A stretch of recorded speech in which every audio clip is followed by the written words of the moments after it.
So we're troubleshooting what was wrong with this engine. We weren't getting any spark, so we pulled off the original magneto. And this thing's really old. It's a Briggs & Stratton 5 horsepower. I don't know what year. So we pulled this other engine in here, Weed Eater, also Briggs & Stratton. And the magneto was similar, but not quite the same. You can see the bolts didn't actually line up. And we just had it on there. We're trying to figure out if it had spark, and I wanted to see if it would turn over. So I sprayed a little starting fluid in here, and it started. And not only did it start, it actually like kept working, because apparently it's able to burn the old gas somehow, which is remarkable because the gas in here is really old. It smells terrible. But in that first start, we lost the other bolt that goes to this magneto, which it wouldn't line up anyway, so we would have had to like re-drill this. But since we lost it, we had to come up with some other solution. So what we did is we found a bolt that went through a motor, like that holds the motor together, and we just stuck it through the flute of the engine block and bent it around the other side, and then used a relief valve bracket. Well, we used the relief valve handle as a bracket, and the head of this is just bent over and hooked on that screw.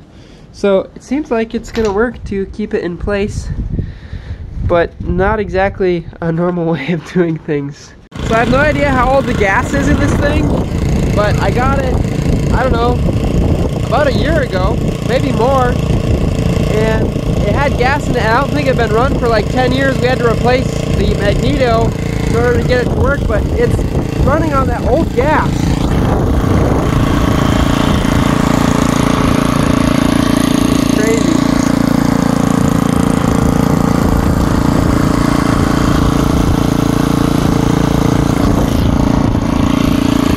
Gonna see if it tills good.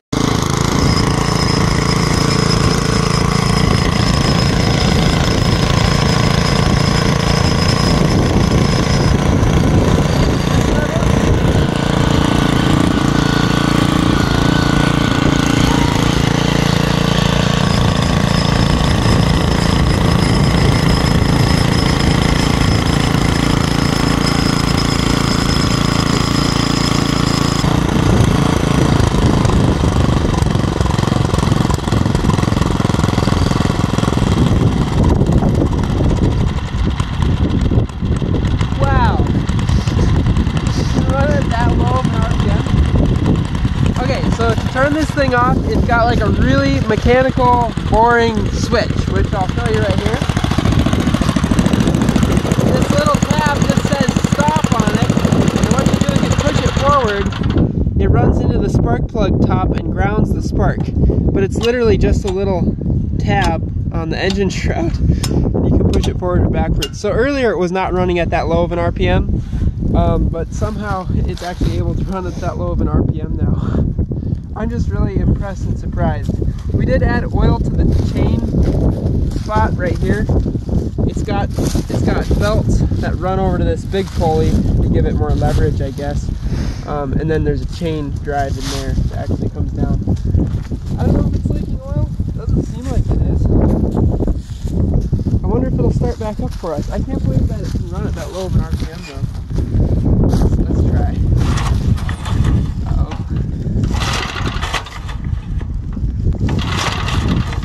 A good quick demonstration for you.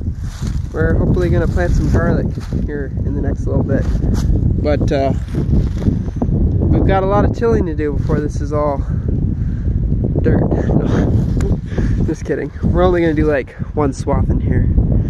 But yeah, it should work for small getting around the garden type stuff.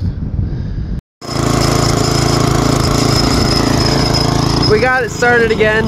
It was a little difficult. We had to just take off the air cleaner and spray some starting fluid, and then we actually pulled the spark plug and wiped it off because it was just a little bit fouled.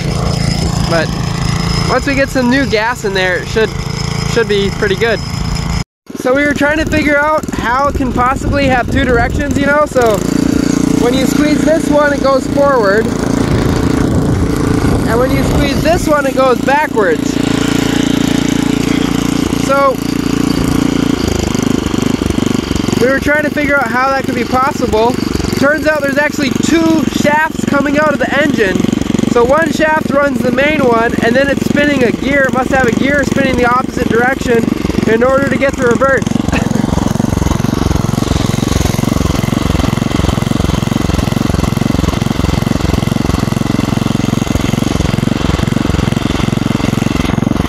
There's actually two shafts coming out of the engine in order to get those two directions, which is pretty cool. But yeah, we got the garden prepared, so we're probably going to go shut it off now, but yeah, it works good.